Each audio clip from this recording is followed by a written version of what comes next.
It presents to us the narrative of cruel acts, of bloody conquests, of the overflow and destruction of famous cities, of atrocious murders committed, of pure victims offered on blood-stained altars, of brothers warring against brothers, of the rich oppressing the poor, and fathers tyrannizing over their children, until the earth appears to us like an immense sea of blood, which neither the piercing breath of the winds can dry up, nor the scorching rays of the sun can absorb. Well, in Russia, 10 million soldiers are said to have died, including 10 million civilians. In Germany, 3 million soldiers and 500,000 civilians. The death toll is awesome. The total of human lives lost in the Second World War is 18,200,000 soldiers and 16,300,000 civilians, for a grand total of 34 million deaths. And of course, in 1918, just after the war, the Spanish flu epidemic killed 20 million when the war killed 10. And in the Second World War, the Spanish flu killed even more men than the war did.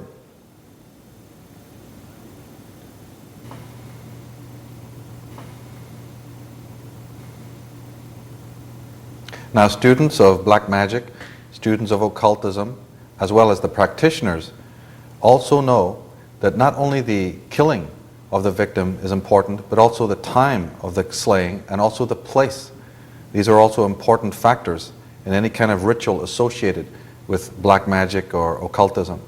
And John Dee knew the same thing. Being a master occultist and being internationally connected, he understood that the slaughter of mankind, the sacrifice, the offerings to his dark oversouls, had to be also orchestrated correctly. Otherwise, that energy could not be correctly received.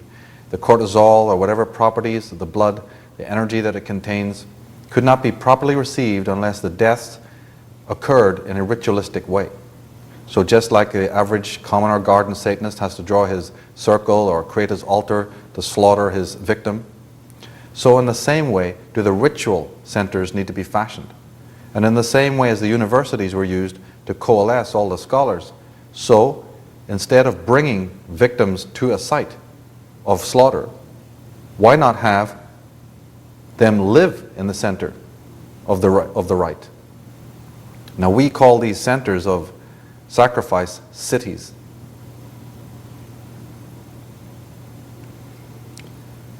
The great cities of the world are in fact nothing more than ritual centers designed for the purpose of a massive Holocaust. In David Oveson's monumental work, The Secret Architecture of Our Nation's Capital, we find that there are no less than 23 complete zodiacs in the city of Washington, D.C. And there are over 1,000 zodiacal and planetary symbols embedded into that city. In London, there's 4. So in Washington, D.C., we have 23. That's 19 more than anywhere else in the world. Complete zodiacs secreted into the architecture of Washington, D.C. Now, why would that be? We also find from Oveson's book and also from Talisman by Graham Hancock that every laying of the cornerstones, the rites and rituals, and the founding of the Capitol building and the Library of Congress and all the places of government were meticulously and ritualistically done by Freemasons. David Oveson writes, in the years following the Revolution, the Masonic fraternities held ceremonial layings for such new enterprises as bridges, locks, universities, government buildings, state houses, memorials, and even churches. Such buildings were aligned with the stars and with the spiritual beings who ruled the stars. There may be no doubt, he says, that astrology played an important role in the choice of the key monuments for the laying down of the federal city. Even so, we are reduced to speculation as to which individual or group of individuals was behind this extraordinary undertaking. So David Oveson is a scholar who's understood that there's something mysterious going on here, but unfortunately he doesn't know why, and he admits that. He's a meticulous researcher, and he's gone to the Library of Congress, to the memoirs of the Founding Fathers, and he understands that Freemasons and other secret fraternities designed not only Washington, D.C., but Philadelphia and all of the European cities, Paris, London, Cologne. These cities are based on an occult pattern, a template, but he doesn't know why. In his book he writes, "A survey of the foundation charts used in the building of Washington, D.C. reveals the importance of astrology and indeed confirms beyond doubt that astrology played an important role in the early Masonic rites. The rationale of astrology was rarely discussed openly, even in Masonic documents. Knowledge of the stars, insofar as they were understood in Masonic circles, was preserved as secrets best left to those with specialist knowledge of such things.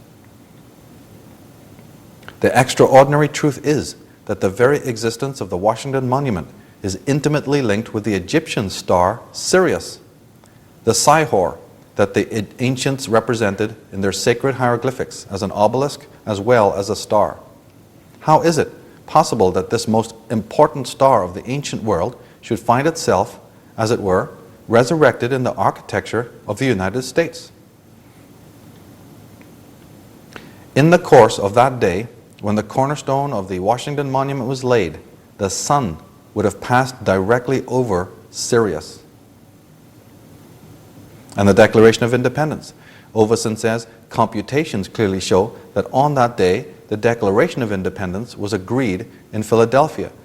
The sun was on Sirius." The Mason who first signed the Declaration of Independence would have been aware of the particular significance of July 4th as a cosmic event.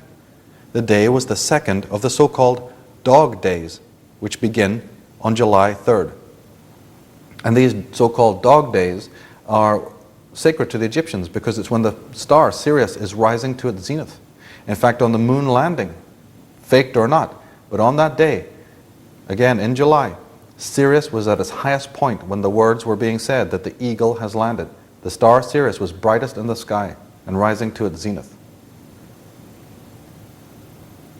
Here we have David Oveson's own words.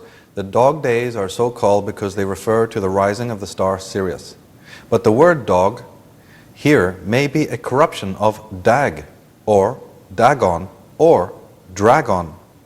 In this case, Sirius is not the dog star, but the dragon star, or the star of the dragons.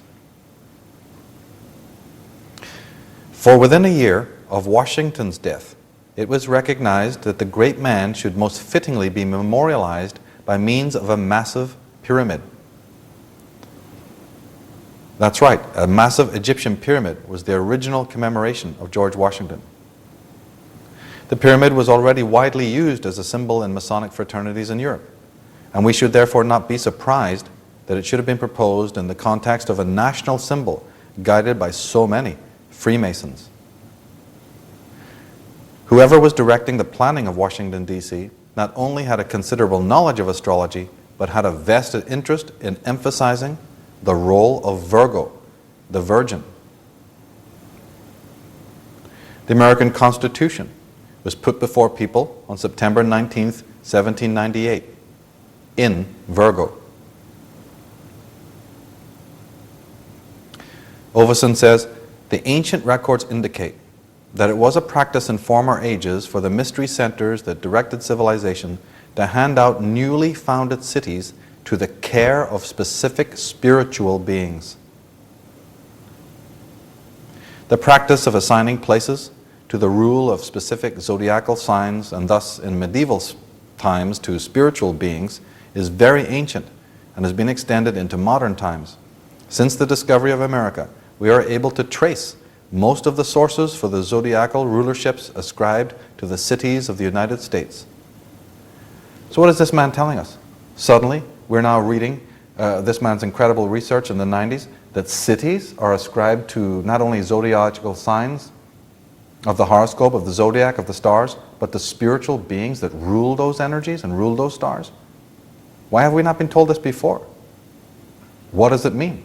Why is this being found in the memoirs and the documents of the founding fathers of America, senior Freemasons, who not only paid attention to the computations of the heavens when they put in the stone of the Washington Monument in the Capitol building, but who saw to it that the very timings in which these rocks were laid or these stones were placed had significance sidereally. Perhaps it is sufficient, he says, that we recognize as true the medieval arcane notion that such beings could be invited to participate in the life of a city by means of the spiritual art of astrology. Of course, in Latin, these beings are called the cosmocrates, angelic beings, or the angeli motivori. They are beings that move the planets, participating directly in human affairs. For what purpose? For what reason? Overson says the leader of these mighty beings was due to take over the direction of Western civilization in 1881. This caused considerable excitement in esoteric circles of Washington, D.C. and the occult world in general. Now, in astrology, for those who've done their homework and really researched the esoteric aspects of astrology, two particular signs are of great importance. The northern sign of Cancer and the southern sign of Capricorn face each other, just like you have on the globe, the Tropic of Capricorn and the Tropic of Cancer. Now, the Tropic of Cancer, or the northern sign of Cancer, was often called the gate of the souls. Cancer is ruled by the moon, and the moon was considered how the souls enter in to birth. They enter into the planet birth at the time of their birth. They enter in through the moon, through the gate of Cancer, the gate of life. And then when we die and we pass out, mortality, we pass out through the sign of Capricorn, which is ruled by the planet Saturn, which was once attributed to death. So we have the gate of the north and the gate of the south. When we look at different cities, we find that not only do we have this zodiological motif in the architecture, but we often have the piazza, or the center point, which often has a gate at the north and a gate at the south, just like in Vatican City, or in Washington, D.C., or in London, or in Rome, or in Paris. It is also a fact that the Earth is networked with ley lines. These ley lines can often be referred to as dragon paths. Technically, they're called synchronic lines or axiational lines. And as we saw earlier on, Alfred Watkins discovered them or rediscovered them at the turn of the century and called them the ley lines. And these are patterns of energy, a great dodecahedron that surrounds the Earth. And it is found by those who study geomancy and feng shui of the Earth that great buildings, cathedrals, churches, and state buildings are often placed at the vertices and key parts, key intersections, key vertices of these ley lines. As Overson was saying, not only does Washington, D.C. have innumerable zodiacs secreted into it, but many of the different ceremonies and festivals involve the star Sirius. Well, if you go to the Egyptian, you find that when they tried to write the symbol for Sirius, they used a star, a five-pointed star, a oval, and an obelisk. That's right, they used a pentagram shape, an obelisk, and an oval. Well, isn't that exactly what you see in concrete and marble and granite in the city of Washington? The U.S. Pentagon, the U.S. Monument, and the Oval Office? Why would the whole layout of Washington, D.C. be literally a hieroglyphic in stone of the star Sirius? And it's been noted before that the layout of the central buildings from Shooters Hill onwards, from the Lincoln Memorial and the Capitol Building, are all aligned with the horizon to key celestial events and compass points. Graham Hancock says on this subject, for reasons and motives not yet too clear, the ceremonies, festivities, and city monuments associated with the sister American and French revolutions display Masonic ideas and imagery, and are heavily tinged with Egyptian connotations and symbols. Well, isn't that who the Freemasons were? The word Freemason comes from as early as Egypt, the creators of the pyramids and the Sphinx, the ones who were the workers in stone, the Freemasons. Masons are those who work in stone. Graham Hancock goes on to say, what the American Revolution or War of Independence was much influenced by Freemasons and Masonic ideologies and principles is a well-accepted thesis. Freemasonry was the driving force behind the ideals and tenets of the American Revolution. What is less well known is the fact that there was a very close connection between the French and American Masonic lodges at this time. In those days, Freemasonry in America was regulated by a united Grand Lodge in England, which appointed provincial Grand Masters in various regions of the North American continent. Jean-André Fauchier, a Masonic historian, says, "It is certain that the Freemasons of the Nine Sisters Lodge and other lodges who contributed to the collapse of the monarchy and to the success of the revolution were in great numbers." We also have the image of the obelisk, Egyptian obelisks in American cities. And these can be situated in the same way that an acupuncturist uses needles to enhance or to suppress the energies of the physical body. The idea of the Egyptians and the ancient geomancers was to position these statues and these obelisks and these towers at key points of the earth in order to either inflate energy and conduct energy, earth energy, or to suppress energy. Just in the same way that a Chinese doctor will use a needle or will use acupressure to do the same thing for your own body. That is why when you go to certain places where these objects exist, you will feel very good energy at certain places, and you'll feel very peaceful and calm and majestic. And then sometimes when you go to other cities, you have an indescribable feeling of dis-ease and not feel so good. It all has to do with the architecture and the geometry that's involved in the layouts of the cities. But it goes back a long, long way. Thousands and thousands of years before, primitive societies would create the phallic towers in order to transmute the energies of the earth. Washington, D.C. has a large pentagram also involved, and the shape of the owl. There's a large owl in the street plan and the street design.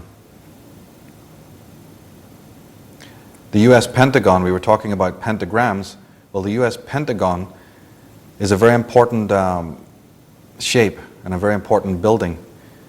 It also faces the Egyptian star, Thuban, which used to be the star associated with war. So here we have the U.S. Pentagon actually pointing or facing the ancient star of war, Thuban. It was actually designed or co-designed by John Whiteside Parsons, who's got many secret society connections. He actually helped to design the Pentagon, and he was a high priest in OTO, that's Ordo Templi Orientis, a German Freemasonic lodge, and he was also a close friend of L. Ron Hubbard, the creator of Scientology. And though the Pentagon is very angular, it is actually based on the symbol of the Tudor rose. If you were to soften the edges of the Pentagon just a little, it would bear almost uncannily resemblance for the Tudor rose. And why not? It's the Tudor dynasty who's paying the bills. The Pentagon, if you put the arms back onto a pentagon, you have a pentagram, the great symbol of the star Sirius. And all the military generals wear the symbol of the pentagram.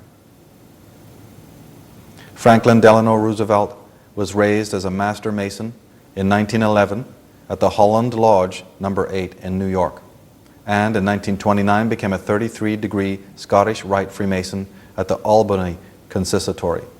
He would have been aware, as were all high-ranking Scottish Rite Masons who had read Albert Pike's Moral and Dogma, that the pentagonal shape, or pentacle, was associated by Pike with the Masonic blazing star, and in turn identified with the five-pointed star of ancient Egypt, Sirius. The groundbreaking ceremony for the Pentagon was on September 11th, 1941. Here is a rendition of the Tudor rose. The Lancasters of England had a red rose as symbol, and the Yorks had a white, just like the old red and white dragons of the Arthurian period. David Ovison goes on to talk about the pentagram.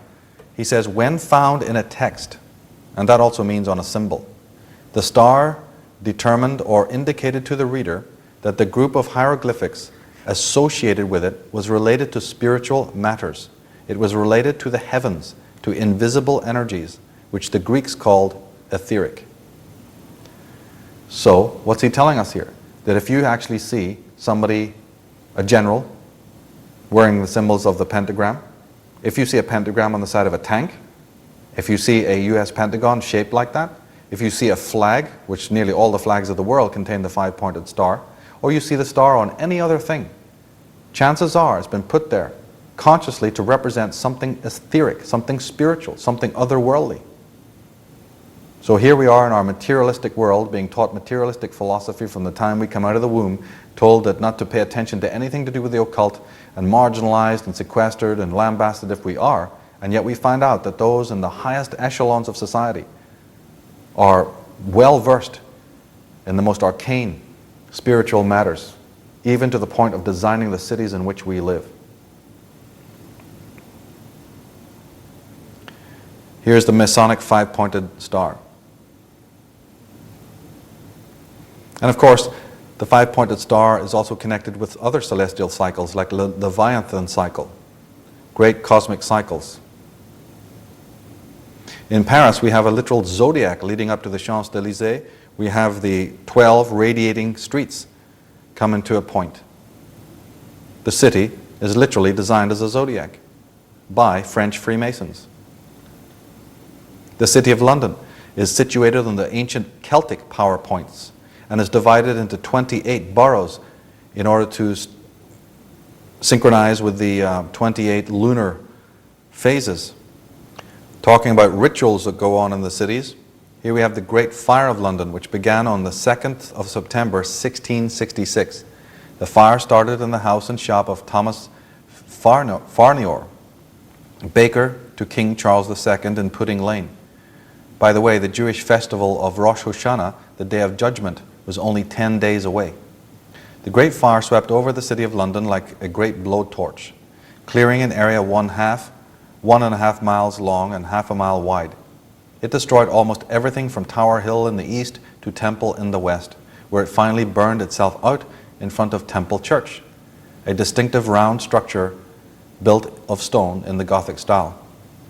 But it is probable that the king was not entirely displeased at this opportunity, for he himself was a bit of a dabbler in town planning and design.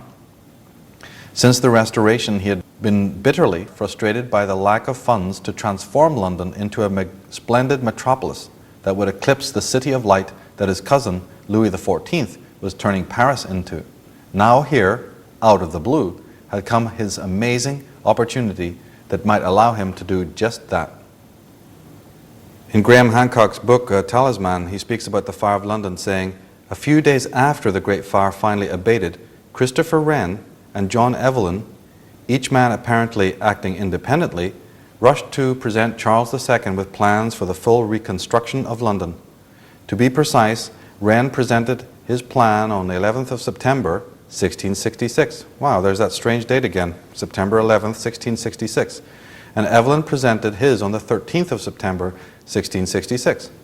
Both men, invisibly, incorporated esoteric symbolic devices into their proposed layouts for the streets and plazas of London, and can only have been done so with the same purpose in mind. Exactly the same symbolic devices, again apparently used for the same purposes, turns up more than a century later on the other side of the Atlantic in the layout for the streets and plazas of Washington, D.C., the newly built capital of the United States of America. It is known that Elias Ashmole was frequently asked by King Charles II to cast horoscopes for various stately functions, and more particularly, after the Great Fire of 1666, to select favorable dates for the layings of the cornerstones of important buildings. Indeed, the tradition of casting horoscopes or selecting propitious astrological dates for the laying of cornerstones of important buildings and monuments was then and remains today a common practice in Freemasonry. Now, we heard in the previous slide that King Charles may have in fact wanted the city to burn down and may have even started the city. After all, it was his baker that the fire started in his baker's shop. And according to Lady Queensborough in her monumental book, Occult Theocracy, Lady Queensborough, who studied the writings of spies that are operating in London, found evidence to say that the fire was in fact started consciously and wasn't just an accident.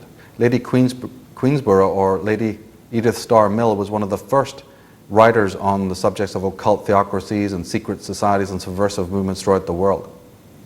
So this is a lady that needs to be read. Her book, Occult Theocracy, goes into that and talks about the Fire of London being by design. One of the other purposes that the ancients made of the dragon paths, the ley lines, or the axiational lines was to commemorate the dead.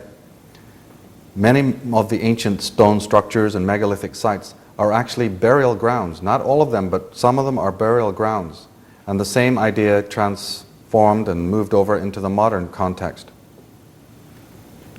Whenever a great shaman or a great leader or a great master or a great founder of a city or the head of a nation would fall, it was the habit to position their grave or their tomb near one of the major axiational lines or vertices. Monuments of great geometric and geomantic power were constructed to encapsulate the wisdom of a departed serpent. And this process was carried on by both contingents, both the Atlanteans, when one of their champions or heroes or special individuals would fall, they also would intern them at a particular location of the earth grid. And that is why it is when we go to certain places of the world again, we feel a tremendous feeling of spiritual uplift and creative inspiration. And then we go to certain other places and we don't feel the same way. It could also account for the reason why certain places are tranquil and beautiful and have a very powerful vortex, and other places are war-torn and rent with all manner of upheaval.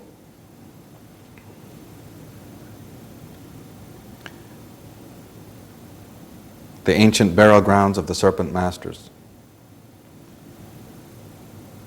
Here in Ohio, we have the Ohio serpent, clearly defining the fact that these are commemorated to the serpent people.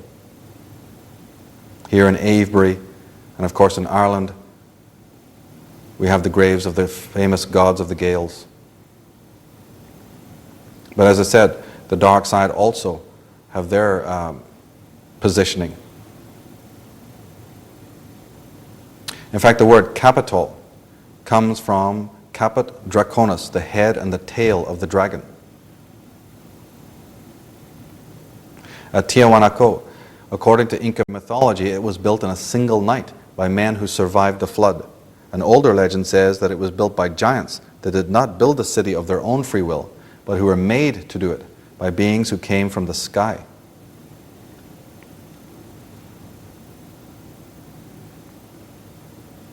It's now time to take a short look at some of the ways that these Nephilim progeny, the descendants of the Atlanteans, have controlled the masses of mankind and how they've gone about activating this great ritual to their dark archons. One of the most powerful Freemasonic symbols is seen here on the left, and it is called the cross and the crown. Around that image we see in Latin, in hoc signe victe, which is in this sign I will conquer, attributed to the Emperor Constantine, one of the founders of Christianity. The cross and the crown. Now, the first international banking empire was created by the Knights Templar with their exploits during the Crusades. Martin Luther's 16th century Protestant Reformation was largely funded by the emerging merchant and banking classes of Germany, who sought to wrest financial control from the papacy. It's also interesting to note that if you go to Wittenberg or you go to Worms and you go and look at the original documents of Martin Luther, you'll find that on the leather-bound covers you'll see the rose cross, the symbols of the Rosicrucians. So here is the person purported to be the founder of a modern Christian religion, and yet he's funded by secret societies and even has their logos on the front covers of his books. The exact same logos that later turn up on the American dollar bill and on the Tudor dynasty. The church exerted a complete stranglehold over all forms of intellectual life and education from early on in its unholy alliance with Rome until the 12th century. The respect for education that was one of the great distinguishing characteristics of the classical Roman Empire was swept away. This is Tim Wallace Murphy in his book Ross Lynn, speaking about the coming of the Dark Ages. Thomas Jefferson also says, "The clergy converted the simple teachings of Jesus into an engine for enslaving the world, and adulterated by artificial constructions into a connivance to filch wealth and power to themselves." These clergy, in fact, constitute the real Antichrist. At the top of the crown of the Queen of England, we find the Malta Cross. The Queen is the head of the Knights of Malta, another secret society. And the Nazis, of course, used also the Malta Cross. But this is a very ancient device. The Nazis also used the oak leaves, the skull and bones of the pirates, and the eagle, the old Habsburg symbol, the old skull and bones symbol of the Knights Templar, the Knights of Malta Cross, and the oak leaves of the ancient Druids. Now one might ask, what on earth, again, in the military, in something that has to do with mass death and mass casualty, what are oak leaves doing? On the lapels, we find oak leaves around the hats of the French military. We find them on the lapels of the Russian military. In fact, we find acorns on the hats of the cavalry of the United States of America. Ancient Druidic bardic symbols of theological elites now found on the uniforms of the military mass murderers of the world. That's right. The reason is, as I said, if you're going to sacrifice somebody to the macrobes, you have to mark them for death. You not only have to send a person to the right ritualistic place, but you have to have them dressed for the ritual. The virgin must be dressed for the ritual. They must be marked for death. So you put a bunch of occult symbols on them and send them out to die. The individual just looks in the mirror and thinks they look damn good, but they don't realize what these occult symbols mean. The ribbons and the bells and the whistles and the badges and the emblems of state, the coins, the flags, all the heraldry. It has a meaning in occult theocracy.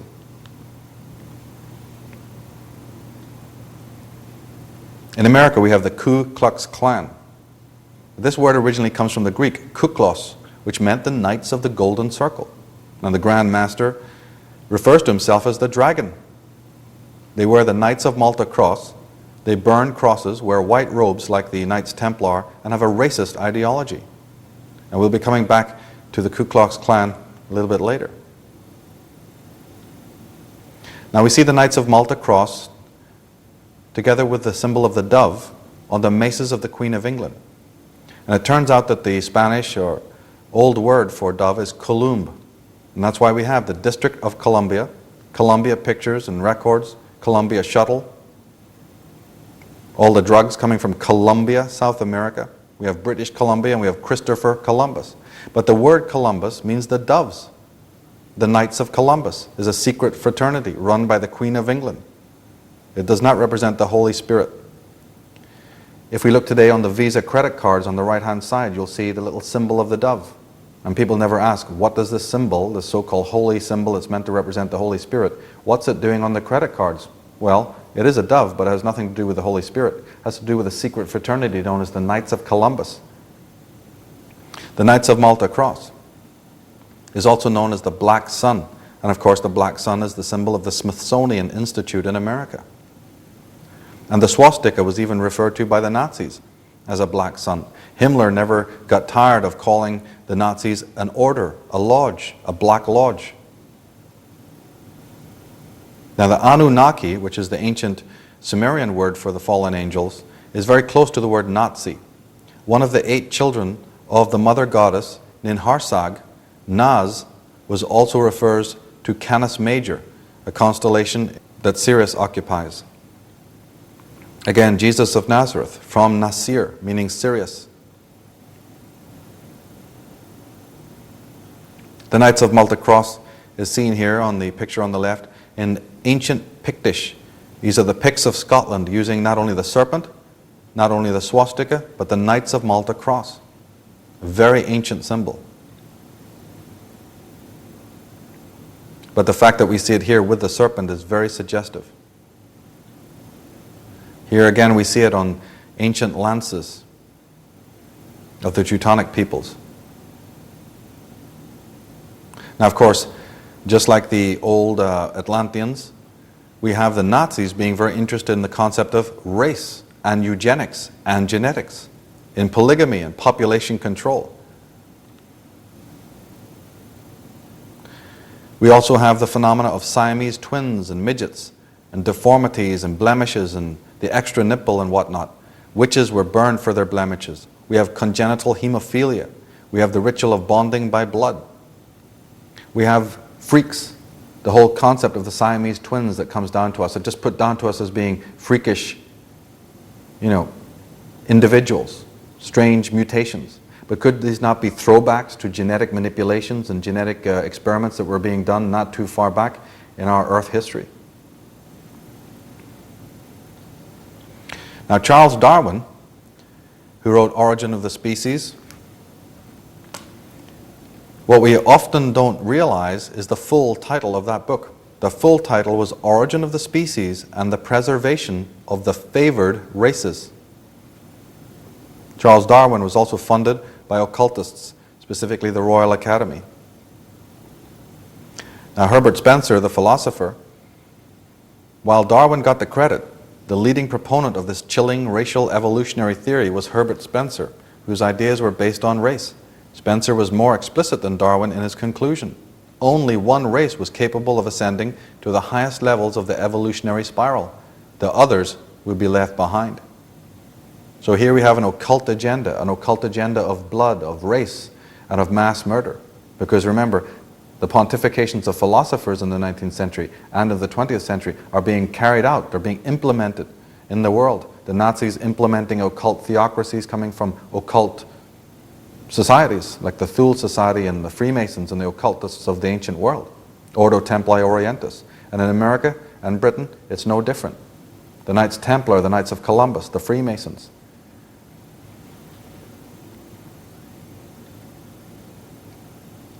The Nazis are steeped, as anyone who studies their symbolism can see, in occultism.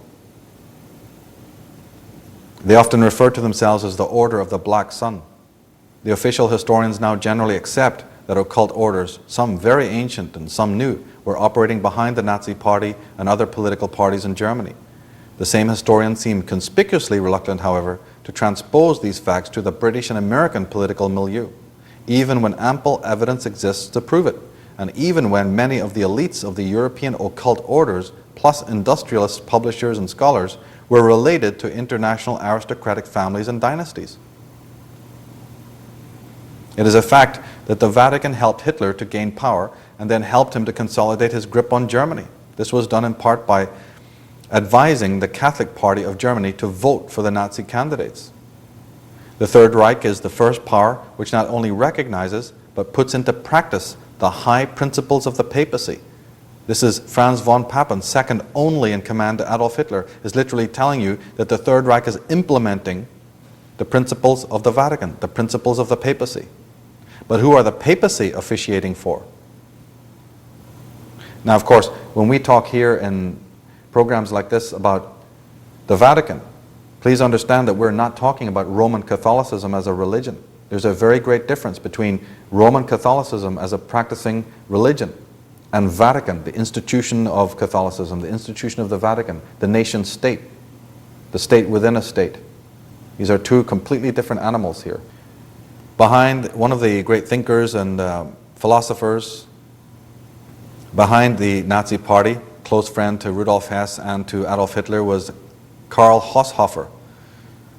He created what is known as geostrategical theory. He propounded it, and he was the teacher of Rudolf Hess, and Rudolf Hess introduced Haushofer to Adolf Hitler. It's a very important character to study.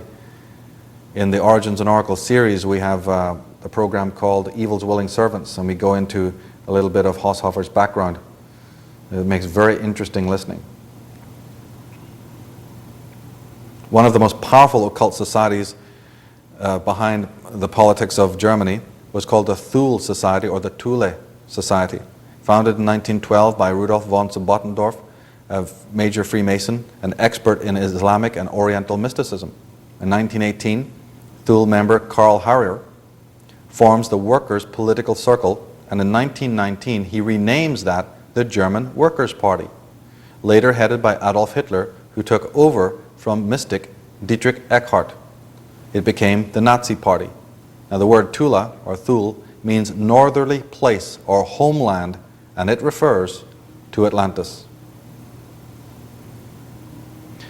Again, one of the thinkers specifically beloved by Adolf Hitler was called Jorg Lanz, one of the most important of all Nazi ideologists. Jorg Lanz von Liebenfels was an ex-Cistercian monk who published the magazine Ostara. After being expelled from his monastery, he formed his own Order of the New Templars. Adolf Hitler and other Nazis collected and read Ostara and thought of Lanz as a veritable guru. There's the front cover of Ostara, and as you can see, clearly shown there is a Knights Templar.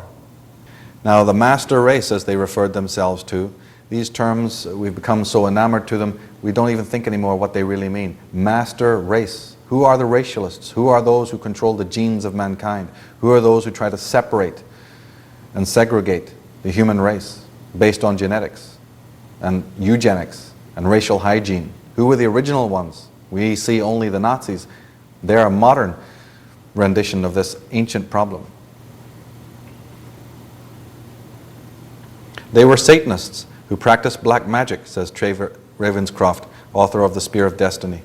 This means that they were solely concerned with raising their consciousness by means of rituals to awareness of evil and non-human intelligences in the universe, and with achieving means of communication with these intelligences.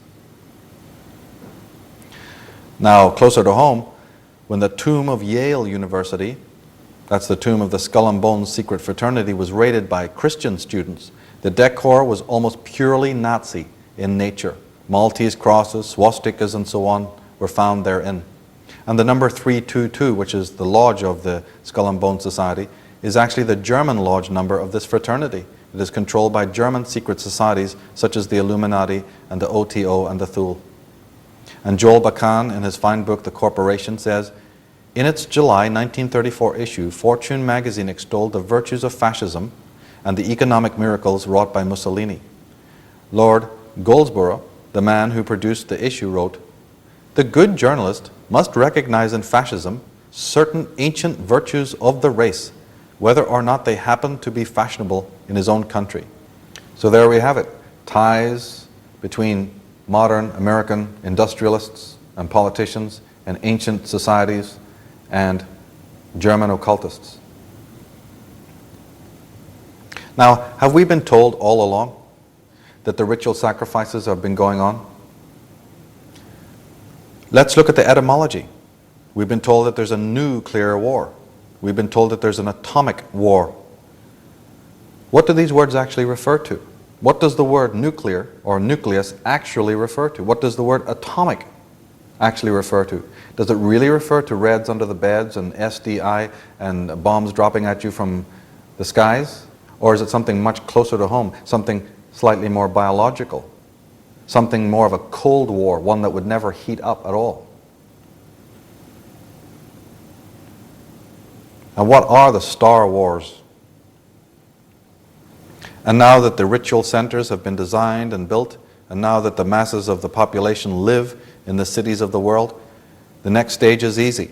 All the unrest, all the slaughter, all the mayhem, all the bloodletting, from the Holocaust to the assassinations. We have in Ireland, for instance, tremendous unrest there, constant unrest in Palestine, in Guyana, in Waco, in Heaven's Gate, in Columbine school disaster, in Oklahoma city bombing, or the Twin Towers, or the Gulf War. All these traumas visited upon members of the human race. In Waco, the great comedian Bill Hicks said, if child molestation is actually your concern, then how come we don't see Bradley tanks knocking down Catholic churches?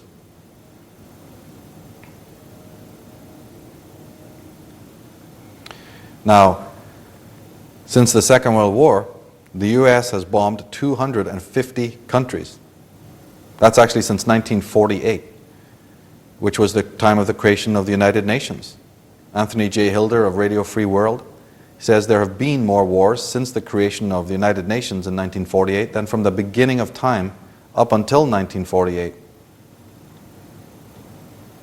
Now, who are the United Nations, and were they really created to instigate peace in the world anyway? Well, their history is that they were previously called the League of Nations, and they came into existence through Roosevelt's Bretton Woods Agreement. But before they were called the League of Nations, they were called the League to Enforce the Peace. Previous to that, they were called the American Society for the Judicial Settlement of International Disputes. Now, this society was created in 1920 by Theodore Marburg, and its first chairman was William Howard Taft of the Skull and Bones Society. Secretaries of War of the U.S. are commonly Skull and Bones members right up to the modern day. And Geneva is home to the League of Nations and to the Bilderberger Group. Concerning the slaughter and mayhem, Count Leo Tolstoy, the great author, said that government is an association of men who do violence to the rest of us. How right he is. And Manly Palmer Hall, one of America's greatest and most beloved occultists, also a 33rd degree Mason, puts it this way: to repress rebellion is to maintain the status quo, a condition which binds the mortal creature in a state of intellectual or physical slavery. But it is impossible to chain man merely by slaving his body. The mind must also be held, and to accomplish this, fear is the accepted weapon.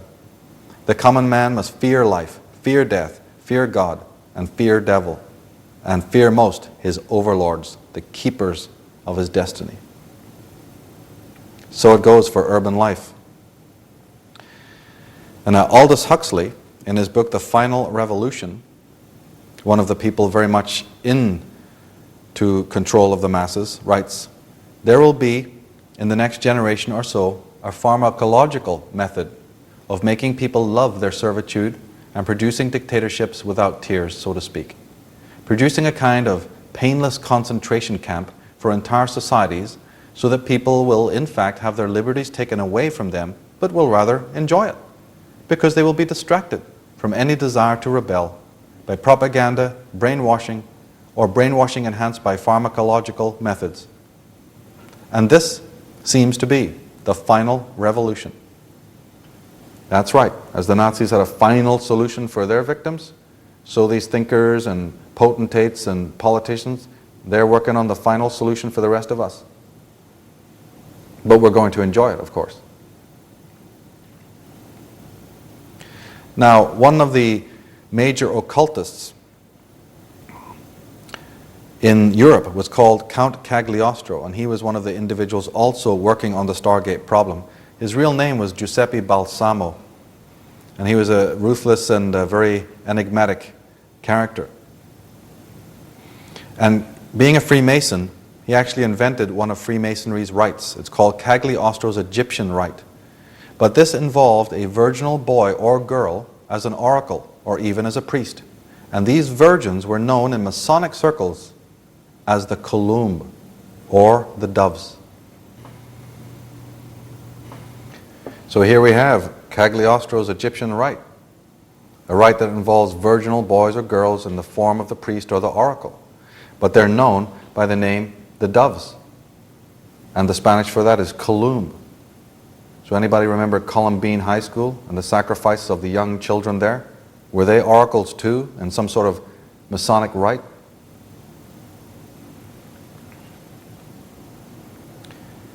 We have Applewhite and the priesthood of Saturn. Saturnian symbolism is also very prevalent in Freemasonry.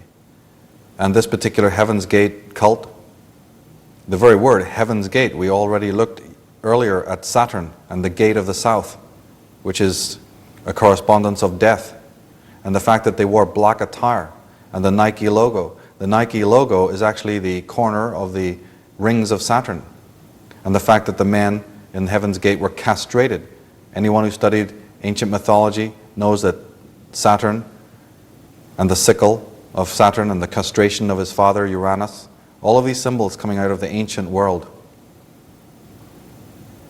Now, large doses of fear, trepidation, and agony were released during the 9/11 episode, not only from New York, but all over the world. This event was staged at the site of a powerful vortex or synchronic line. So yes, as part of the great rituals and traumas, we're not going to have just one event. We're going to have assassinations, we're going to have murders, we're going to have rapes and serial crimes. We're going to have Zodiac killers and Green River killers and night stalkers and all kinds of disaster. We're going to have children burned up with CS gas at Waco, and all other manner of atrocities that one could possibly think of, that the human mind in its depravity could come up with. 9/11 is just one of those events. But any of these events, if they're situated at the right place and at the right time, create waves that permeate into the earth grid and permeate the lives of individuals.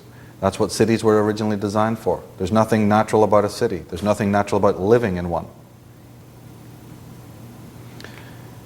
Assassinations like that of Diana, the moon goddess, on August 31st.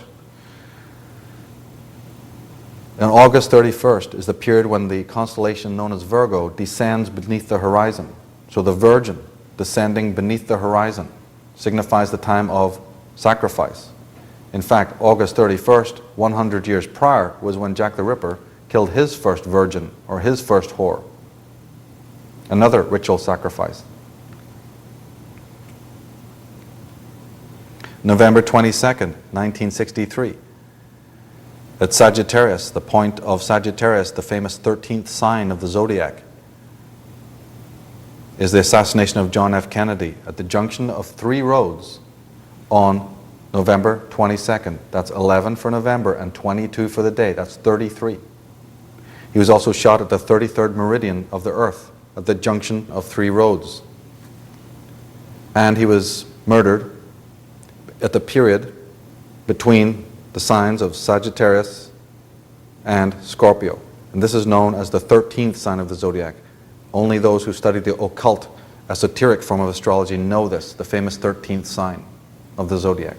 And the secret society, or the secret bodyguard, the secret police of meant to be protecting John F. K. referred to him by the code name the Traveler. But in fact, that's an ancient mythological name. Exactly at the point when the sun god descends into the underworld, he was known in all ancient times as the Traveler. Speaking of this kind of geometry, Graham Hancock and Robert Bauval write, the geographical latitude of Jerusalem and the Temple Mount lies between the 31st and 32nd degree parallels, with the latter passing just south of the Holy City.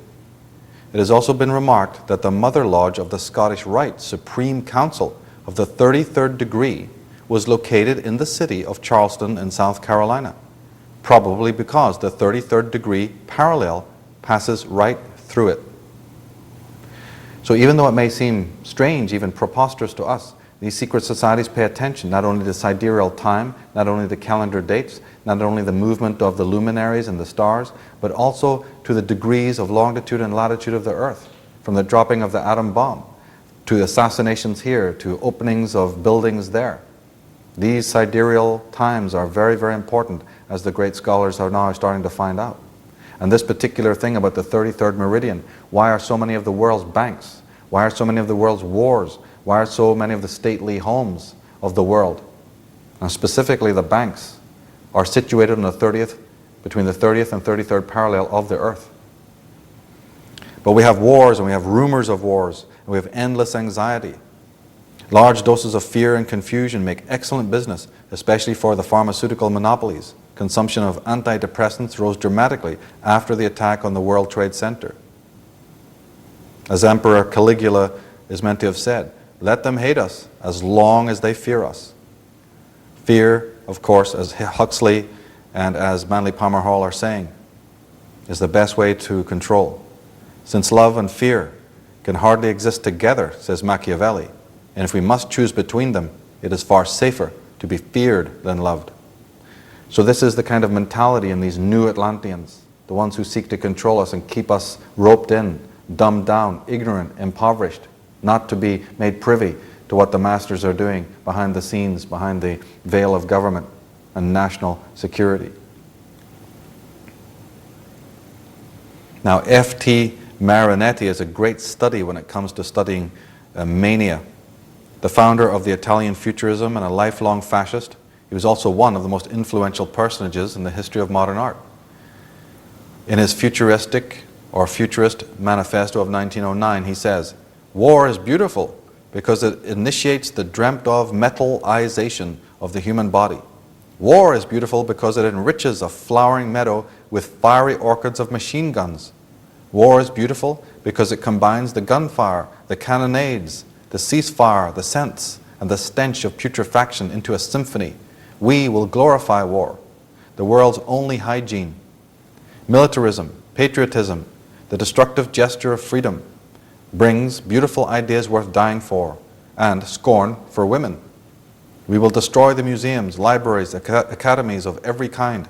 We will fight moralism, feminism, every opportunistic or utilitarian cowardice.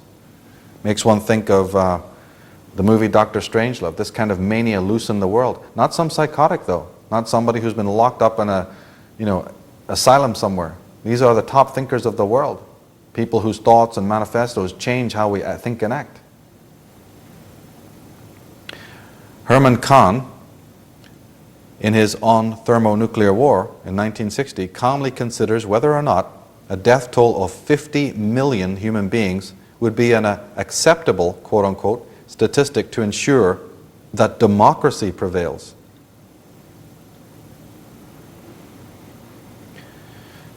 Jordan Maxwell and some other scholars who study the astrological cycles and chart what these evilarchies are up to, and once you know what they're into, then you can sort of follow what they're up to and get ahead of the game.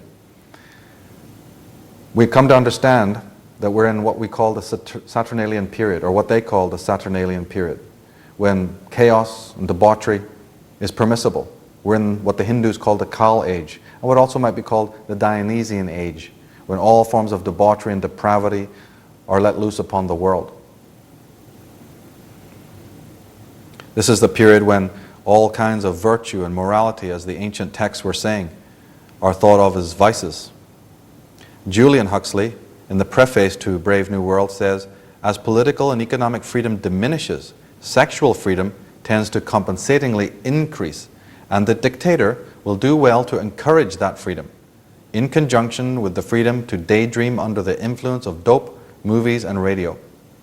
It will help to reconcile his subjects to their servitude, which is not their fate.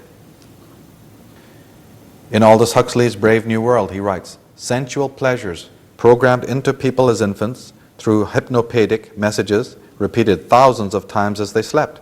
These messages encouraged sexual promiscuity, attendance at mass entertainments, and the ingestion of drugs for any and every unpleasant feeling or little distress.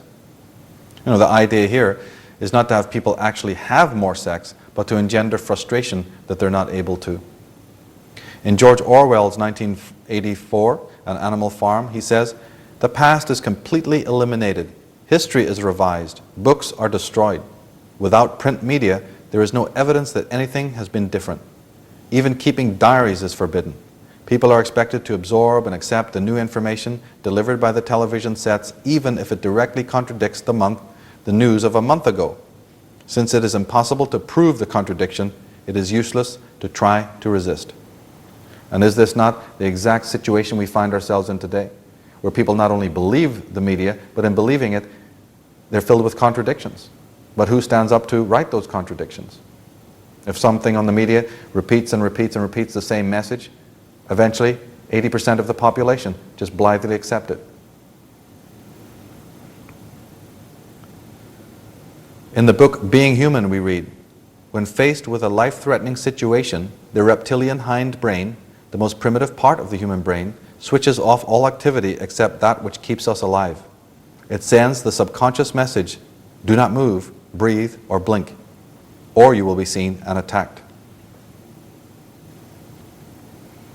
But as Hesiod, and the ancient Greek playwright in 8th century BC, he writes, the gods keep mankind ignorant of the ways of living, else one would do enough in one day to last a year. In Job 12, the Bible, we read, he increaseth the nations and destroyeth them. He enlargeth the nations and straighteneth them again. In Job 12, he taketh away the heart of the chief of the people of the earth, and causeth them to wander in a wilderness where there is no way. They grope in the dark, without light, and him maketh to stagger like a drunken man. So we have it in the age of Dionysus, the Kal age. And who are the philosophers who brought this about? Well, Thomas Malthus, in his own words, says, in his essay on population, instead of recommending cleanliness to the poor, we should encourage contrary habits. We should crowd more people into the houses and court the return of the plague. But above all, we should reprobate specific remedies for ravaging diseases, and those benevolent but mistaken men who have thought that they were doing a service to mankind by projecting schemes for the total extirpation of particular disorders. If by these and similar means the annual mortality were increased, we might possibly, every one of us, marry at the age of puberty, and yet few be absolutely starved.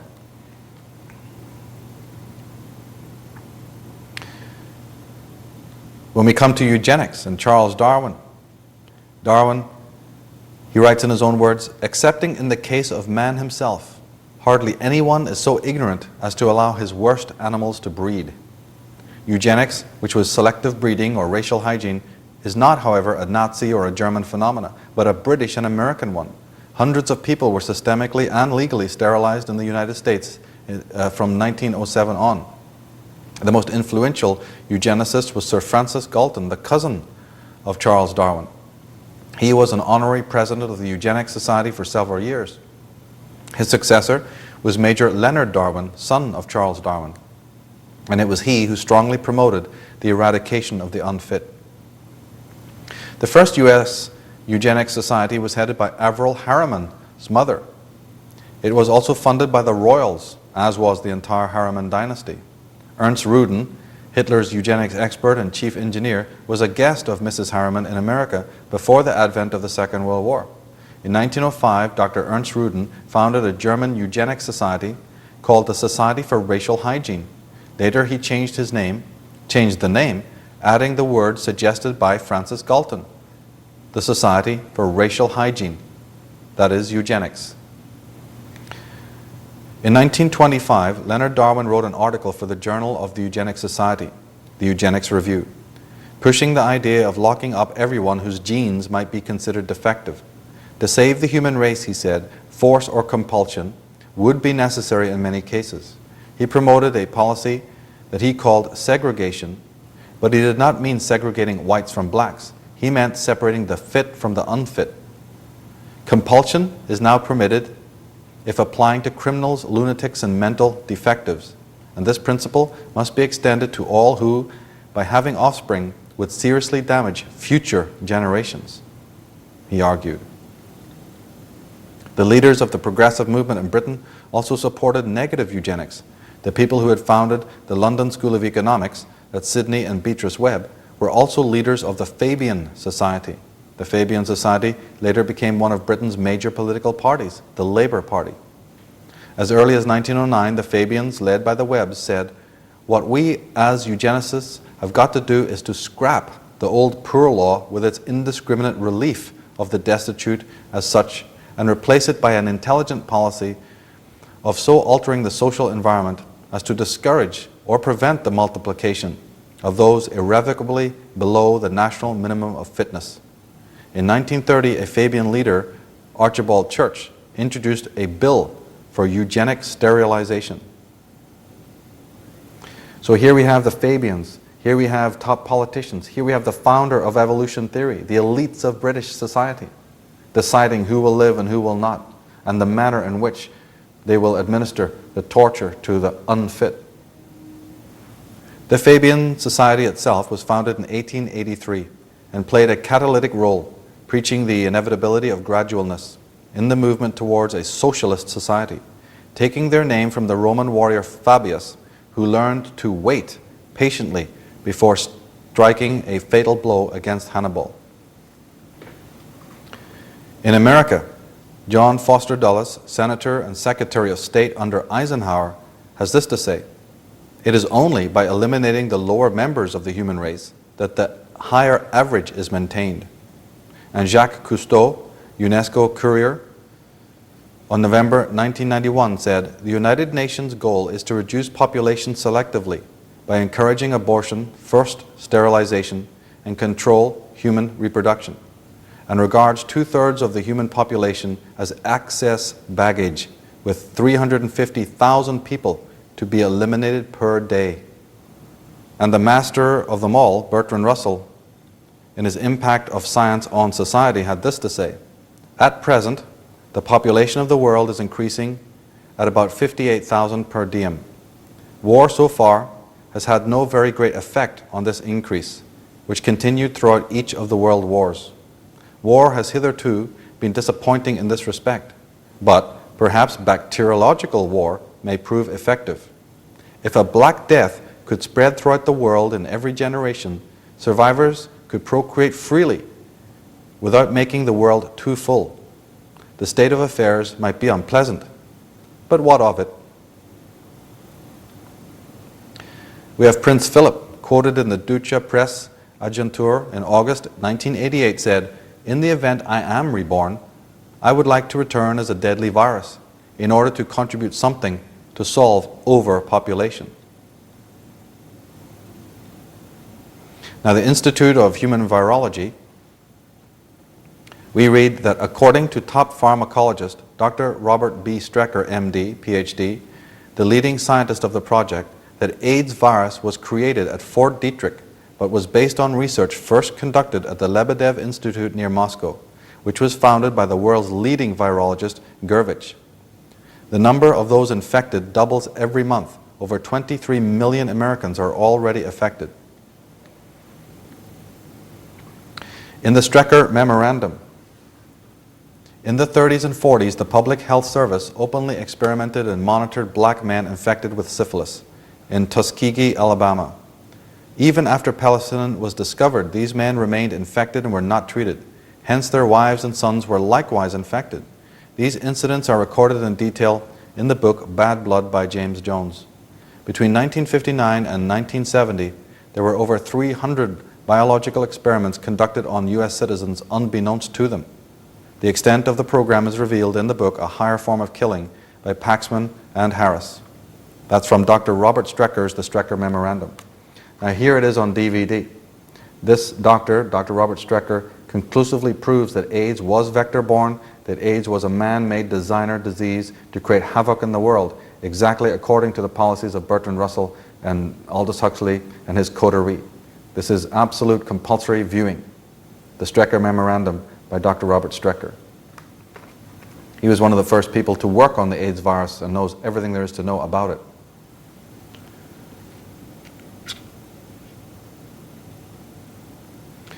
In The Final Revolution, Aldous Huxley says, "It seems to me perfectly in the cards that a euphoric drug, far more efficient and less harmful than alcohol, may be produced.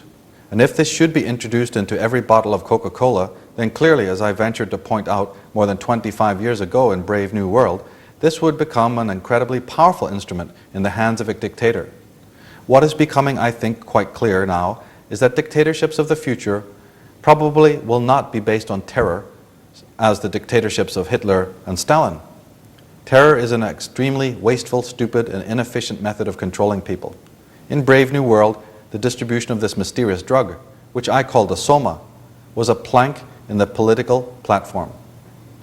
A Dr. Wright refers to inoculation against smallpox in the British Isles as an ancient practice.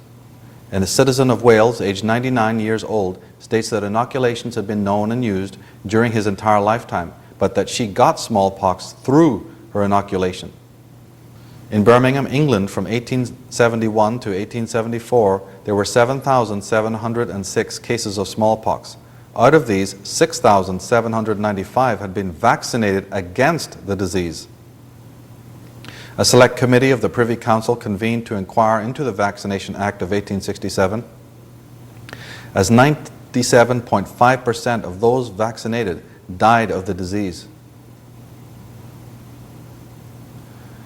Now, Dr. Charles Crichton, in 1884, he is asked to write an article for the Encyclopedia Britannica on vaccination. After much research internationally, he concludes that vaccination constituted a gross superstition. In 1896, Italian professor Carlo Ruta states that vaccination is a worldwide delusion and an unscientific practice with consequences measured today with tears and sorrow without end.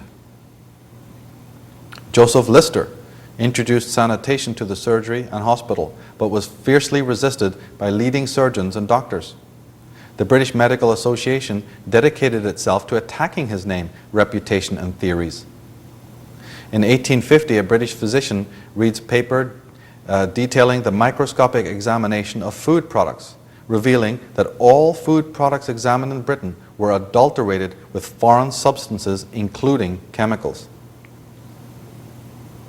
W.B. Clark from the New York Press in 1909 says, cancer was practically unknown until the cowpox vaccination began to be introduced.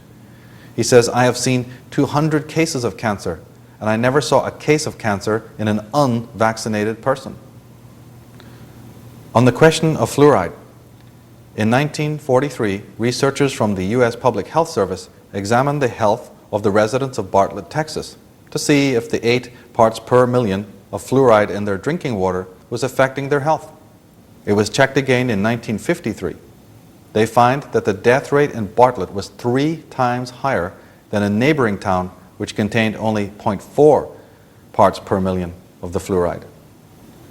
Dr. James W. Wardner, in his book Unholy Alliances, says the London Office of Strategic Affairs, that's the OSS from which developed the CIA, was run by David K. E. Bruce, an employee of Averell Harriman from the 1920s. Through Bruce and other connections, Averell Harriman dominated all American intelligence functions in wartime Britain. David Bruce was the husband of a Pittsburgh Mellon heiress. Allen Dulles had been the player for the Mellons' big international oil ventures, and eventually the law firm of Sullivan and Cromwell took over the management of the entire Mellon family fortune. It was through the Mellons that fluoride began to be promoted and dispensed into the America's water supply. Now, Ghislaine Langtot, in her book The Medical Mafia, writes, at a CIA hearing, Dr. Gottlieb, a cancerologist, admitted having dispersed in 1960 a large quantity of viruses in the Congo River in Zaire to pollute and contaminate all the people who used the river as their source of water. Dr. Gottlieb was named to be the head of the National Cancer Institute. François Mitterrand, the president of France, says, the health of citizens is a commodity which is bought and sold. And mind control advocate Dr. Jose Delgado, in his book Physical Control of the Mind Towards a Psycho-Civilized Society, simply puts it this way: man does not have the right to develop his own mind. Now, the annual death toll from synthetic prescription drugs, both from the correctly prescribed and the incorrectly prescribed, amounts to about 231,000 deaths every year. To put this into perspective, this is the equivalent of a World Trade Center disaster every week for over a year and a half, or the crash of 2 fully loaded 747 aircraft every day of the year. Drug deaths caused by physicians, the 3rd leading cause of death in the United States. It is far ahead of accidents, drunk driving, homicides, airline accidents, as well as all other disease. Jimmy Carter says, doctors collectively have done more to block adequate medical care for people of this country than any other single group. And Linus Pauling, the Nobel laureate, says, everyone should know that the war on cancer is largely a fraud. Now, it turns out that the term or word Medici, refers to the 13th century Florentine patrician family who became one of the most powerful bankers as well as patrons of the arts and who provided many tyrannical popes. This word, the Medici, actually comes from that, meaning medical doctors. So again, here we have the age-old connection, coming down from the Venetians, coming down from the Phoenicians, coming down from the ancient Sumerians. We have the families related, descended by blood from these ancient sources. And they're still up to their business, right down into modern times, massacring, creating rituals, treating people as if they're just cattle ready for sacrifice. Alice Bailey, an occultist and head of the Lucius Trust, she says, behind the division of humanity stand those enlightened ones whose right and privilege it is to watch over human evolution and to guide the destinies of men. This they do through the implanting of ideas in the minds of the world thinkers, so that these ideas in due time receive recognition and eventually become controlling factors in human life. They train the members of the new group of world servers in the task of changing these ideas into ideals. These in turn become the desired objectives of the thinkers, and are then taught to the powerful middle class and worked up into world forms of governments or religion, thus forming the basis of the New World Order. And Sidney West, the leader of the Fabian Society that later became the Labour Party of England, has this to say about the whole gig. To play those millions of minds, to watch them slowly respond to unseen stimulus, to guide their aspirations without their knowledge, all this, whether in high capacities or in humble, is a big and endless game of chess of ever extraordinary excitement. So-called philanthropist John D. Rockefeller, in his occasional letter number 1 of the General Educational Board, has this to say: "In our dreams we have limitless resources, and people yield themselves with perfect docility to our molding hands. Unhampered by tradition, we work our own goodwill on a grateful and responsive rule of folk. The task we set before ourselves is a very beautiful one, to train these people as we find them to a perfectly ideal life just where they are." And Major John Rawling Rees of the Tavistock Institute of Human Relations, a major mind control syndicate in England, says this: "The patient must remain unaware of the specific intentions and purposes of the doctor administrating the treatment. Building a society in which it is possible for any member of any social group to be treated without resort to legal means, and even if they do not desire such treatment."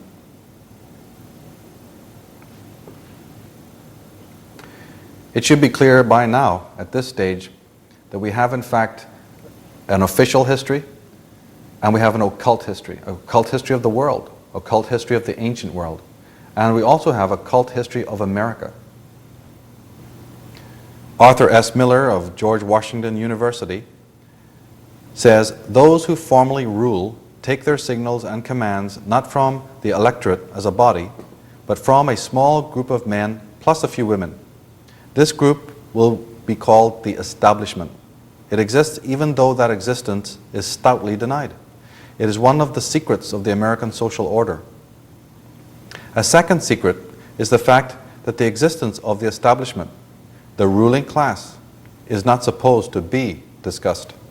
Now, in the American Oath of Allegiance, we hear reference to protecting America from enemies both foreign and domestic, which implies, does it not, that there can be domestic enemies? Well, we can be sure that there are plenty of domestic enemies. Let's take a look and find out who they are.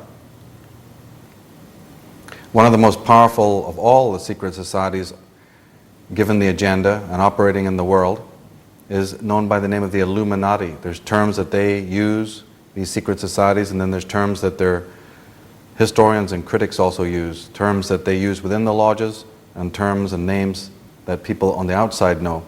But the Illuminati is a very powerful organization. On the left is a picture of its creator, Adam Weishaupt. And Adam Weishaupt, after his passing on, the mantle went to the Italian revolutionary Giuseppe Mazzini, and Giuseppe Mazzini passed it on to the American Albert Pike, whose picture is on the right there. Albert Pike is the creator of the Scottish Rite Freemasonic system, or at least the bringer to America of the Scottish Rite Freemasonic system. Now, Adam Weishaupt's symbol, the original symbol of the Illuminati, was the pyramid with the eye at the top and the term New World Order, or Novus Ordo Seclorum, around the bottom of the pyramid. That was the symbol that was found on the documents of the Illuminati and is now on the American $1 bill. The Illuminati was officially founded on May 1st, 1776, and America's official birthday is July 4th, 1776. Interestingly, Adolf Hitler's second book was called The New World Order. Now, this term New World Order is found at the bottom of the pyramid. It is another secret society slogan. It is not a political slogan. Adolf Hitler's first book was Mein Kampf, and the second one was The World Order, or The New World Order. Now, Masons work in very ingenious ways in order to conceal their identity. If you take the symbol of the pyramid and draw around it, take a ruler and draw around it a six-pointed star or hexagram or Star of David, which is easy to do because the pyramid is already the upward pointing triangle, you will find that at the vertices, at the apexes of the Star of David, that's at the 6 points, it spells out the word M-A-S-O-N, that's Mason. And of course it shows a pyramid, which Masons build. George Washington is seen here standing in the Masonic Hall with the Masonic G above his head, and he's wearing the Masonic apron. So George Washington and many other elites and presidents and so forth are members of these secret fraternities. Everyone knows about the Lincoln Memorial, but travelers and tourists are not as aware that round the corner from that is a very strange, to say the least, image of George Washington, one of the founding fathers. He's seen here naked to the waist, his arms in this mysterious pose. Of course, it's mysterious to tourists. It's not mysterious to members of secret societies, because they would recognize this pose. It is an occult symbol. Here is the god worshipped by the Knights Templars, Baphomet. Open any book on the occult and you'll usually see this symbol of the deity, stripped to the waist, with the hands in that pose. Baphomet is the god of the Freemasons and of the Rosicrucians. Here's an image of Baphomet with the rose cross and the serpent on the globe, being worshipped by the members of the fraternity. And in the book of Acts, we have a reference to Satan. I am the offspring of the serpent nature and a corrupter's son.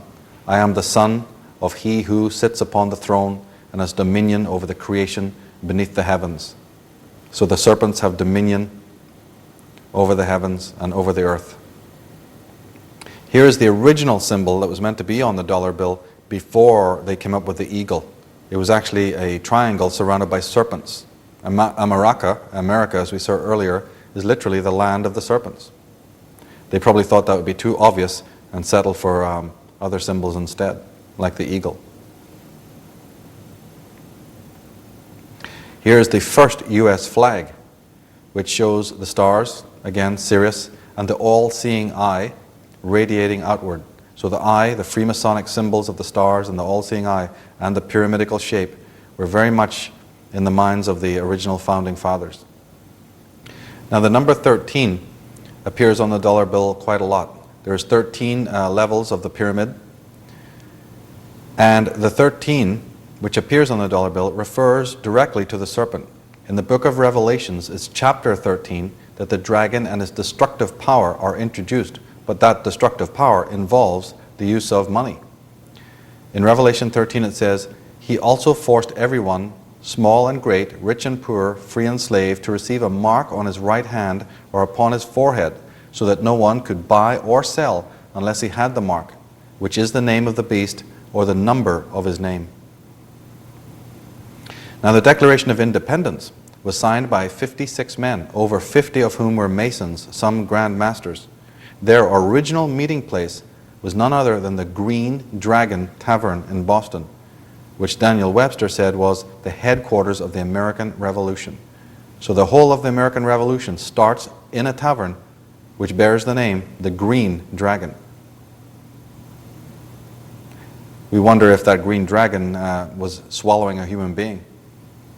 Now all cults, all fraternities, all churches, all denominations have their symbols. We know the symbols and we know what we're looking at, whether it's a church, a synagogue, a mosque, whether it's a policeman, or whether it's a fireman, or whether it's a nurse. We know things by their symbols. So fascism, what are the symbols of fascism?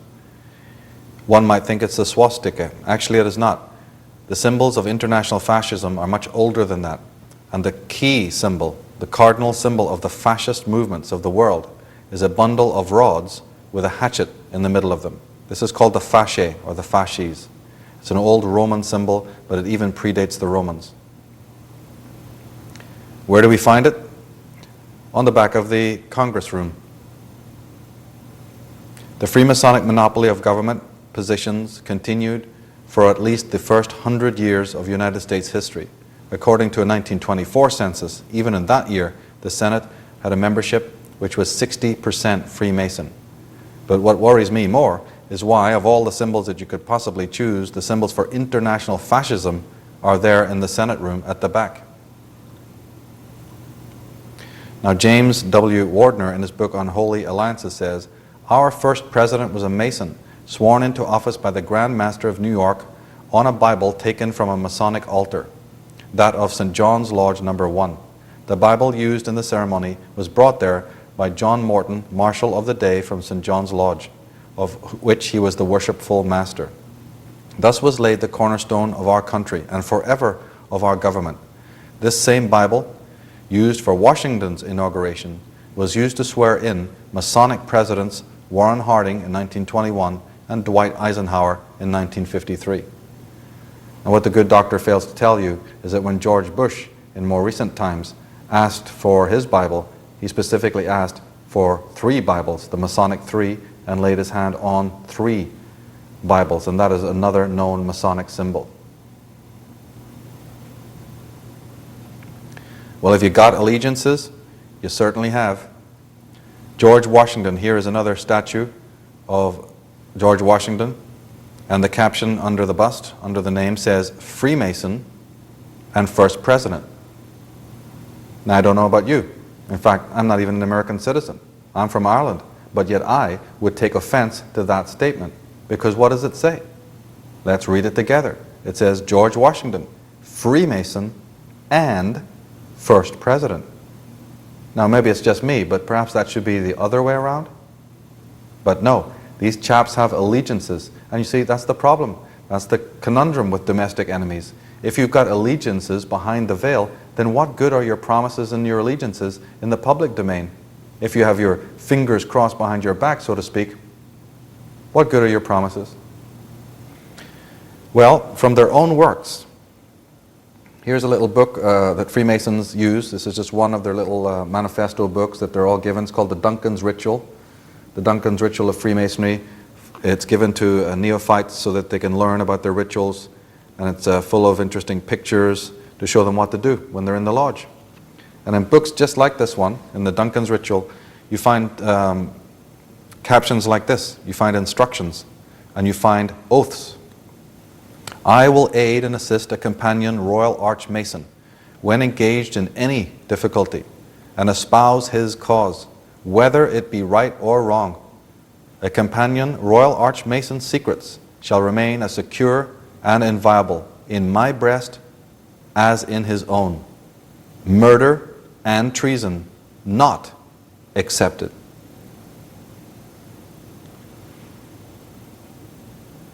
Here at the G7 summit, you've got the whole picture in one. You've got the Illuminati pyramid in the center with its spokes radiating out. And who are the gang of criminals sitting around it? We've got Francis Mitterrand, we've got Bill Clinton of America and Tony Blair, and other minions of the Atlantean warlocks. And the G, the G7, the G8. The G is the famous Masonic G, seen on every Masonic lodge. And what is a summit? A summit meeting, a peak meeting. We're meeting on the floor of the house. These are Masonic terms. Pick up a book on it and find out. In my book and also in the presentation, Weapons of Mass Deception Behind the New World Order, we go very much into this. It's part of the Origins and Oracles series. We show the actual connections between the Bush dynasty and the fraternities of Freemasonry and the Illuminati.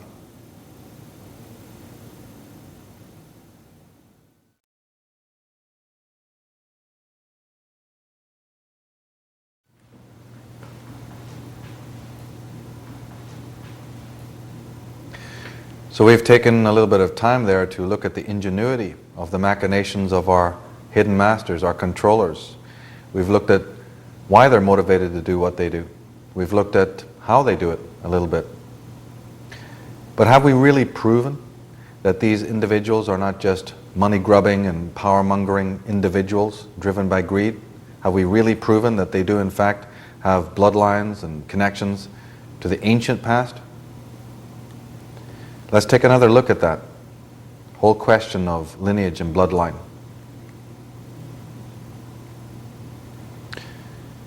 Peter Tompkins, in his book Secret of the Great Pyramid, quotes the great Manly Palmer Hall, who said, "Not only were many of the founders of the U.S. Masons, but they received aid from a secret and august body existing in Europe, which helped them to establish the United States for," he says, "a peculiar and particular purpose known only to the initiated few."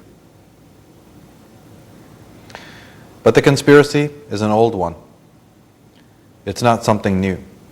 Sir Thomas More, in 1478, in the 1500s, almost at the time of the Tudors, he writes, "Everywhere do I perceive a certain conspiracy of rich men seeking their own advantage under that name and pretext of the Commonwealth." So here's the Sir Thomas More, friend of Henry Tudor, clearly showing us that we have two realities here. We've got the fronts that these people hide behind, be it the Commonwealth or communism or eugenics or Nazism or fascism. These isms and ologies are merely fronts. They're easy to create. But what goes on behind these fronts? What goes on behind the scenes? Now, many books have been written charting this concept of bloodline. It's become a cottage industry almost, going into the Holy Blood and the Holy Grail and the legends of the Holy Family.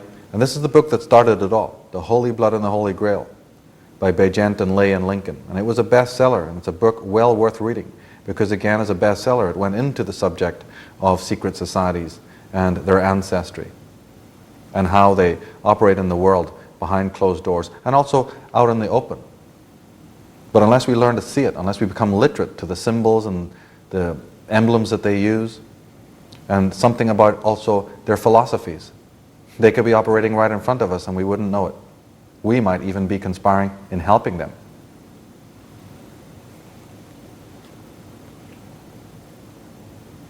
William Bramley, in his masterpiece, Gods of Eden, writes, "The Sumerians state that the first human kings on earth were the offspring of the custodial rulers who mated with the human women. Those matings entitled the half-human offspring to become the early monarchs on the earth." Now, the phoneme for a king is Rex. But RX is also the symbol that refers to royalty and also to the Rose Cross or the Rosicrucians. And some people think, like Lawrence Gardner, they're trying to establish the fact that this RX was in fact the famous mark of Cain. And Cain, as we know from this presentation, is the serpent. We also have the symbols of the red carpet. The red carpet, which is commonly used by the royals, is a symbol of the bloodline. Bloodline is very important to the royals. And the rolling of the red runner that the queen or the king or the dignitaries walk on is their symbol. That's where it comes from. It's old Semitic tradition that we are the bloodline that starts in the past and goes through us and continues into the future. So when you happen to see certain politicians in America, those who are meant to have fought wars against these dynasties and monarchs of the old world, still walking on the red carpet, still sitting on the red square, we've got some questions. In Subversive Use of Sacred Symbolism, presentation of the Origins and Oracle series, we go into that more deeply, what the symbol of the red carpet really entails and why it's so used in the world by those who are not officially connected to the royal dynasties of old.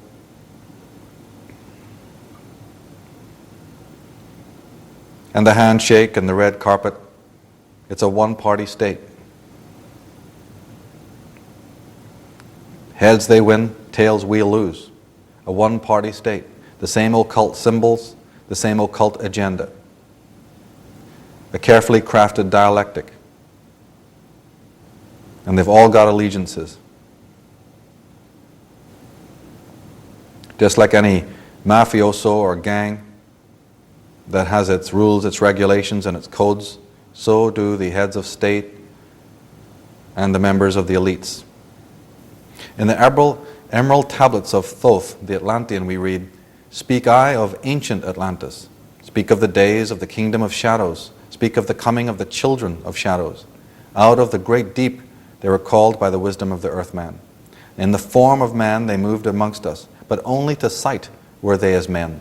Serpent-headed when the glamour was lifted, crept they into councils, taking the form were like unto men, slaying by their arts the chiefs of the kingdoms, taking their form and ruling over man, to destroy man and rule in his place.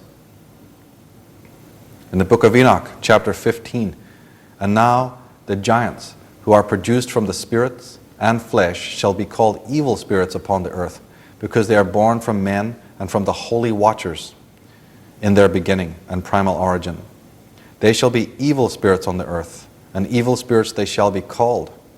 And the spirits of the giants will afflict, oppress, destroy, attack, do battle, and work destruction on the earth and cause trouble.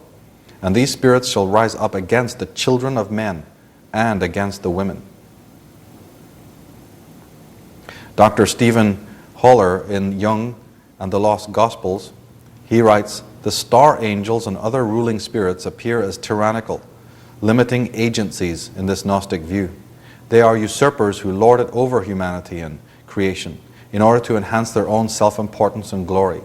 It is incumbent upon the knower to realize this and to extricate himself from the grasp of these powers whenever possible. Again, from Hermes Trismegistus, AD 150. So the gods will depart from mankind, a grievous thing, and only evil angels will remain, who will mingle with men and drive the poor wretches by main force into all manner of reckless crime, into wars and robberies and frauds, and all things hostile to the nature of the soul. Darkness will be preferred to light, and death will be thought more profitable than life. The pious will be deemed insane, and the impious wise. The madman will be thought a brave man, and the wicked will be esteemed as good. We have the story even coming out of the scriptures. I'm reminded of Christ saying, the Pharisees and the scribes have taken the keys of knowledge and have hidden them. They have not entered, nor have they allowed those who want to enter to do so. As for you, be as shrewd as snakes and as innocent as doves. So here we have the message that those who are in the bastions and the corridors of power, be they of a religious disposition or of a autocratic political disposition, they bar the way. They bar the way to us psychologically.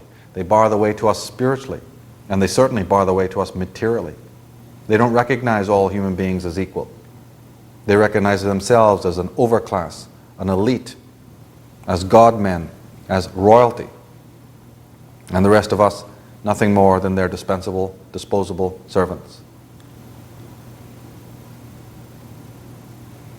Jordan Maxwell, in his Secret Societies and Toxic Religion, says, Plato said that the price society pays for non-involvement in political affairs is to be ruled by evil men. When have we ever been ruled by evil men, if not now? And here we have Joseph de Maistria again in his St. Petersburg Dialogues letting us know how the game works. Who is this inexplicable being who, when there are so many agreeable, lucrative, honest, and even honorable professions to choose among, to which a man can exercise his skill or his powers, has chosen that of torturing or killing his own kind? Is there not something in them that is peculiar and alien to our nature? Myself, I have no doubt about this. He is made like us externally. He is born like us all. But he is an extraordinary being. He is created like a law unto himself. Now all grandeur, power, all subordination to authority rests on the executioner. He is the horror and the bond of human association. Remove this incomprehensible agent from the world, and at that very moment, order gives way to chaos, thrones topple, and society disappears. Now, talking about bloodline, the fact is, as is now slowly coming to light, that at least 34 American presidents go back to European aristocratic families. These facts are concealed because these royal elites have children born and raised in unofficial families. That's right. At Hampton Court Hospital, the nurses there well know. They have it happen quite regularly. But all over the world it happens. The male heads of the royal dynasties are not just mating with or bonding with the one that is the girl next door or the one that the public sees them being married to. They have unofficial families, whole families whose job it is to breed the offspring of the kings of the world and the princes of the world, and to raise them in private, behind the veil. This is one of the great secrets of royalty, and under a different name. And then these children, records are kept on them, and very detailed records, and then they're sent to be the head of this bank and the head of that university and the head of this think tank. And then we sit and wonder why nothing changes and why none of these individuals ever breaks the code. Well, why should they? They're all bonded by blood. In an American context,